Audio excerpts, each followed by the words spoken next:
सहायता करें। और उसी समय दशरथ जी ने निर्णय ले लिया, अब ये सत्ता गिरे उससे पहले सत्ता सत्यनारायण के शीश पर जानी चाहिए। और एकदम पंचों से पूछा, हे पंच परमेश्वरों, जो सभासद बैठे थे, अगर मेरी बात आपको नीकी लगती है, जो पाचही मत लागे नीका, जो पाचही मत लागे नीका, करहु हर्ष हिय राम नीका, करहु हर्ष हिय राम नीका, श्रीमती सचिव करहि कर जोई, श्रीमती सचिव करहि कर जोई, जियहु जगत पति बरस करोई, जियहु जगत पति बरस करोई। हे सभासद, हे पंच परमेश्वर, अगर मेरी बात ठीक लगती है तो क्या मैं राम का राजतिलक कर दूं? अरे सचिवों ने खड़े होकर जय जयकार किया, जग मंगल भल काज विचारा, बेगिए नाथ न लाइए बारा, जगत के कल्याण का सुंदर निर्णय आपने लिया। राजन, वेग विलंब मत करिए, देर मत करिए, जल्दी से। दशरथ जी ने एक भूल कर दी, जो राजतिलक भगवान का नहीं हुआ, वनवास हुआ। इन्होंने कल पर बात टाल दी, और कल कभी किसी का आता ही नहीं। कल पर टालना, आप में से जिनको उठना है एक बार उठ के चले जाएंगे, ठीक है, ध्यान बचता है। एक तो बढ़िया बढ़िया ही जैकेट पहने बैठे, मेरी दिखाए उसी पर जा रही, और फिर भी ठीक सामने बैठ गए, तो मुझे लगता है ये जैकेट मेरे पास कैसे आया। चल उधर बैठ जाओ सर, फोटो ले लेना भैया, बढ़िया सा। अब ठीक, भूल गए यार, कहाँ जग मंगल भय साज विचारा,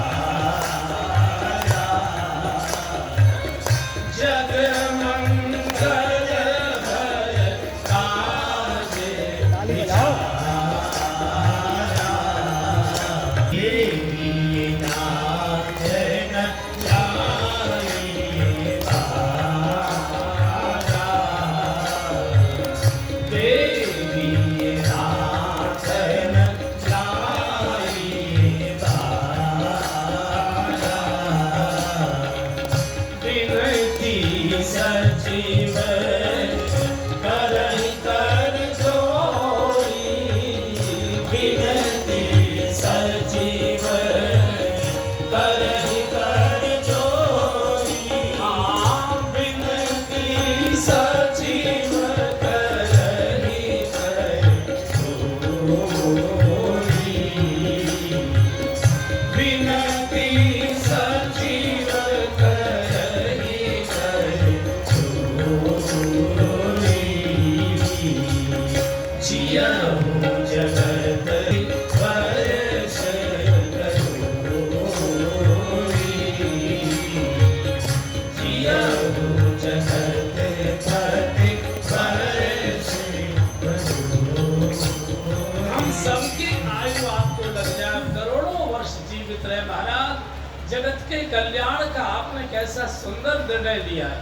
दशरथ जी भूल करते कल की बात टाल दिया, अच्छा कल राम का राजतिलक करें, और दशरथ जी को मालूम नहीं कल तुम्हारा ही नहीं, कल कभी किसी का भी नहीं आता है, कल तो काल बनकर आता है। हमारी आदत हो गई शुभ को कल पर टालने की, अशुभ को तुरंत गाली गलौच देनी होगी, फट से गालियां दे देंगे, और किसी को क्षमा करने की बात आएगी, क्या जल्दी है दूसरे को ना करे, घड़ी आपको आएगी। दान करना होगा, अगला महीना देखेंगे कि इस बार जेब थोड़ी टाइट है, अगले महीने कर देंगे।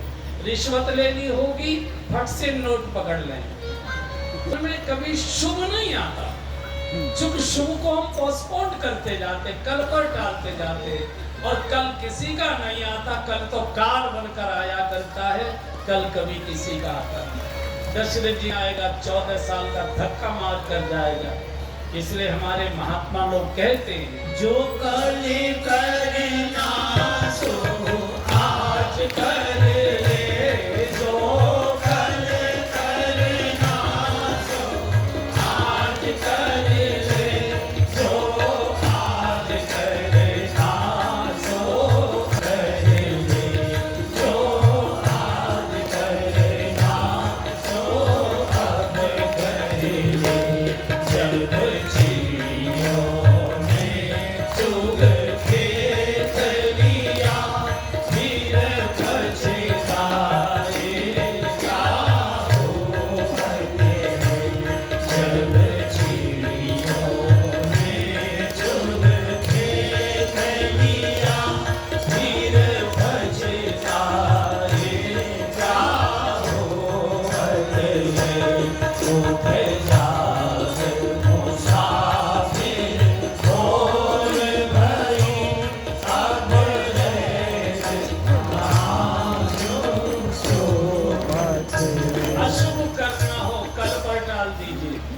शुभ करना हो आनंद करिए। जीवन में हमेशा शुभ ही फलित होगा। दशरथ जैसा धर्मात्मा राजा त्याग के लिए कल पर टाल रहा है, कल तक, और कल नहीं आए। अब यहाँ जो दशरथ जैसे धर्मात्मा राजा के मनोकामना पूरी नहीं हुई, कारण शुरू हो रहा है। यहीं से गलती कर रहे हैं दशरथ जी। एक सचिव को कहा, जा रे जा, वशिष्ठ को बुला ला। मैं नहीं बोल रहा हूं, ये शब्द गोस्वामी जी के, तब नरनाथ वशिष्ठ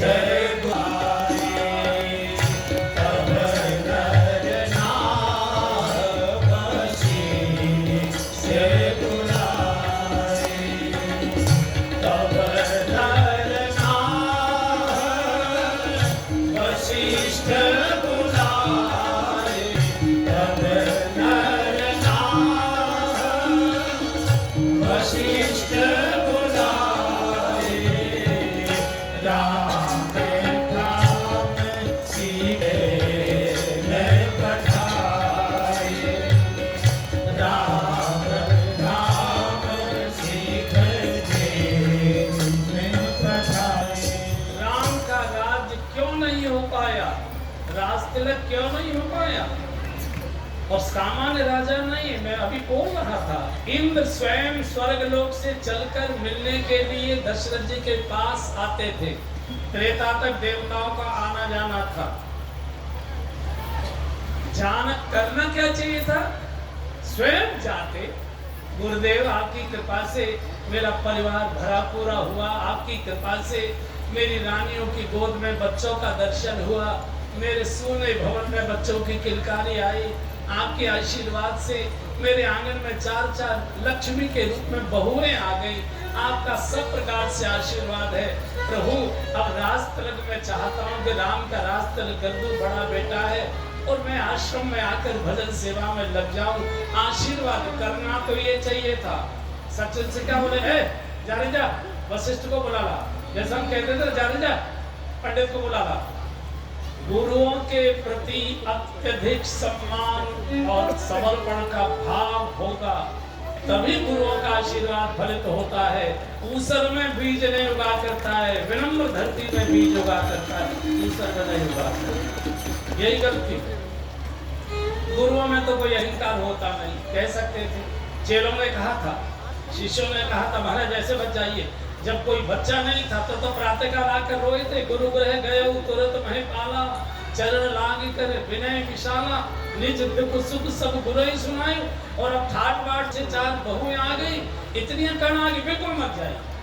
प्रसिद्ध का यार, साधु का क्या अहंकार होता है, साधु का क्या मान और अपमान होता है। साधु तो बनता ही जब है जब मान अपमान का धागा तोड़ देता है।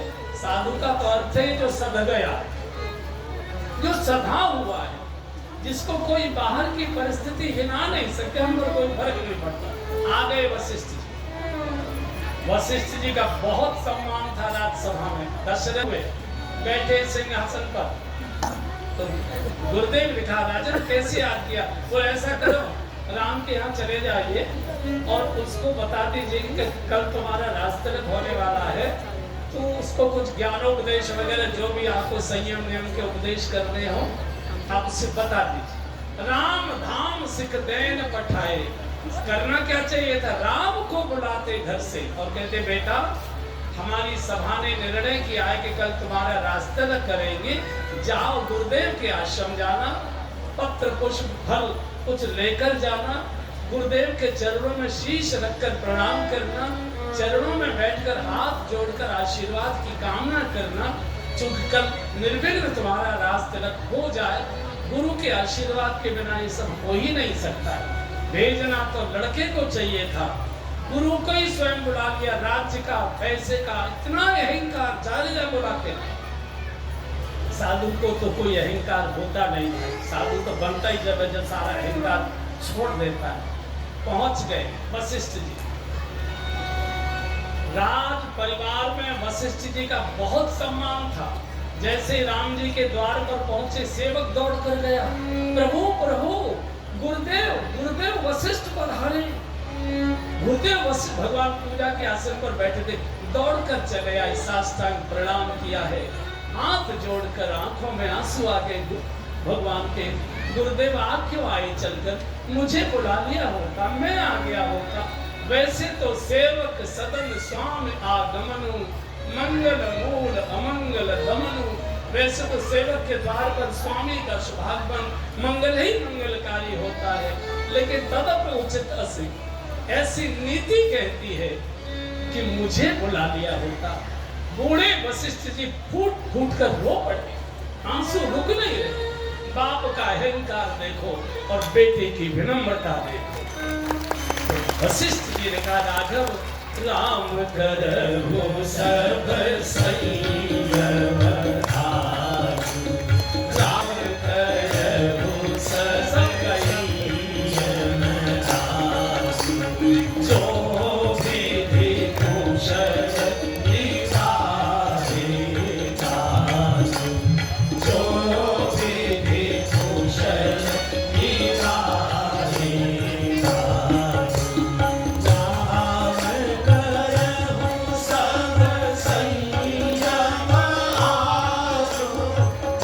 धारु।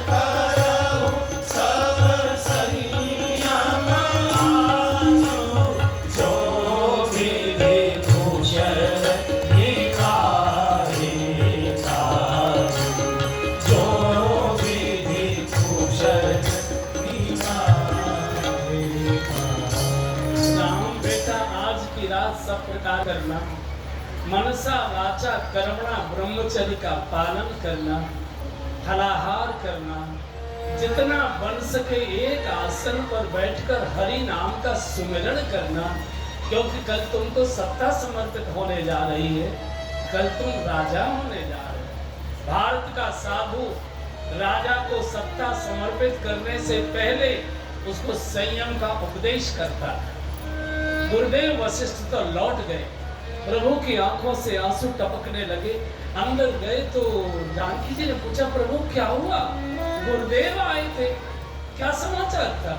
बोले जानकी जी गुरुदेव ऐसा समाचार देकर गए हैं कि मुझे अच्छा नहीं लगा। तुम तो जानती हो कि हम चारों भाइयों का जन्म एक ही साथ हुआ है, चारों का नामकरण एक ही साथ हुआ है, चारों के कर्ण छेदन साथ हुए, चारों के यज्ञोपवीत संस्कार एक ही साथ हुए, और संयोग देखो कि चारों की शादी विवाह भी एक ही साथ एक ही मंडप में हुआ है।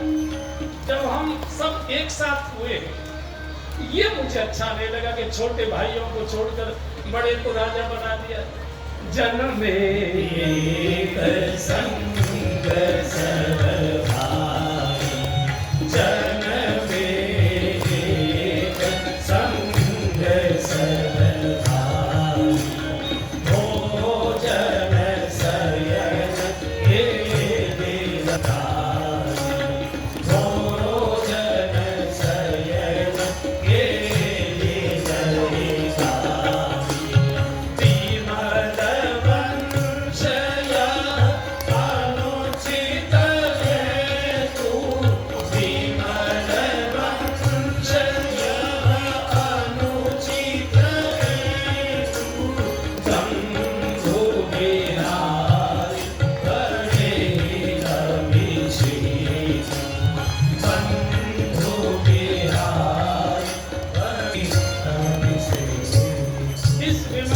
रघुवंश की ये परिपाटी मुझे नहीं अच्छी लगी कि छोटे भाई को छोड़कर बड़े को राजा बना दे। अरे मैं तो वैसे ही बड़ा हूँ, मेरा तो वैसे ही सम्मान है, मैं राजा और हो गया तो और बड़ा हो जाऊंगा, मेरे छोटे भाई मेरे सामने और छोटे दिखाई देंगे। मैं चाहता हूँ मेरा छोटा भैया भरत अयोध्या का राजा बने। अभी अगर मैं राजा हो जाऊंगा तो राजा राम कहलाऊंगा। जब मेरा छोटा भैया भरत राजा बनेगा, दुनिया कहेगी अयोध्या नरेश महाराज भरत जी के बड़े भाई श्री राम, मेरा सम्मान कितना बड़ा है। इस देश की परंपरा रही है, बड़ा भाई पिता के समान माना गया है, पिता की पदवी उसको दी जाती है। और आज कई बार देखने में आता है कि जब बंटवारे की बात आती है तो छोटे भाई के खिलाफ कई बड़े भाई भी कोर्ट में खड़े होते हैं। अरे भाई तुम बाप हो, और बाप को फटे कपड़े पहनने में स्वाद आता है, बच्चों को बढ़िया से बढ़िया पहनाना चाहते हैं, बच्चों को बढ़िया से बढ़िया पहनाना। कल कहा है, इस पर ज्यादा बोलेंगे नाजुक विषय। इधर नगर में समाचार हो गया, नगाड़े बजने लगे, तोरण द्वार झंडियां लगने लगी, सब कह रहे हैं अरे बैरन रात बीच में क्यों आ गई, कल कब हो, कल कब हो, कल कब हो, सकल कहें कब हो यही काली। लेकिन अयोध्या के भोले नागरिकों को मालूम नहीं है कल तुम्हारी कल नहीं आ रही, कल तो तुमको 14 साल का धक्का मारने वाली है, क्योंकि विघ्न मनावै देव कुचाली। देवताओं की मीटिंग शुरू हो गई कि अगर भगवान श्री राम का राज तिलक हो गया, गद्दी पर बैठ गए, तो रावण की समस्या सदा सर्वदा ऐसी बनी रहेगी, कैसे ही विघ्न करो राम का राज तिलक नहीं, वनवास होना चाहिए। कौन विघ्न कर सकता है? सरस्वती को बुलाया गया, क्योंकि सरस्वती बुद्धि की प्रतीक है, और आदमी बुरा नहीं होता, उसकी बुद्धि जब बिगड़ जाती है तो अच्छे लोग भी बुरे व्यवहार करने। बेटा शांति से बैठ जाओ। सरस्वती को देवताओं ने बुलाया, जिस बकरे की बलि दी जाती है उसको बहुत खिलाया पिलाया जाता है, मालाएं वालाएं पहनाई जाती है, उसको बहुत सजाया जाता है। एक जगह हम कहीं मंदिर में बलि दी जा रही थी तो बकरों का श्रृंगार ऐसा हो रहा था आदमियों का भी न हो। तो सरस्वती ने कहा देवताओं तुम तो किसी की नमस्ते भी नहीं लेते, आज क्या बात है, लंबे लंबे लेटकर साष्टांग प्रणाम क्यों कर रहे हो? बोले देवी इस संकट और तुम ही उस संकट को दूर कर सकती हो। अगर भगवान का राज तिलक हो गया तो फिर रावण की समस्या जैसी की तैसी बनी रहेगी, हम देवलोकों में प्रवेश नहीं कर पाएंगे, जंगलों में मारे मारे घूमेंगे। हम विघ्न करो, राज तिलक नहीं, भगवान का वनवास होना चाहिए, भगवान राज भोगने नहीं आए, वो तो परित्राणाय साधूनाम विनाशाय दुष्कृताम के लिए आए। सरस्वती ने माथा पीटा, रे देवताओं तुमको शर्म नहीं आती? ऊंच निवास नीचे करे चूड़ी, ऊंच निवास नीचे करे चूड़ी, देखे न सकल पराई विभूति, देखे न सकल पराई विभूति।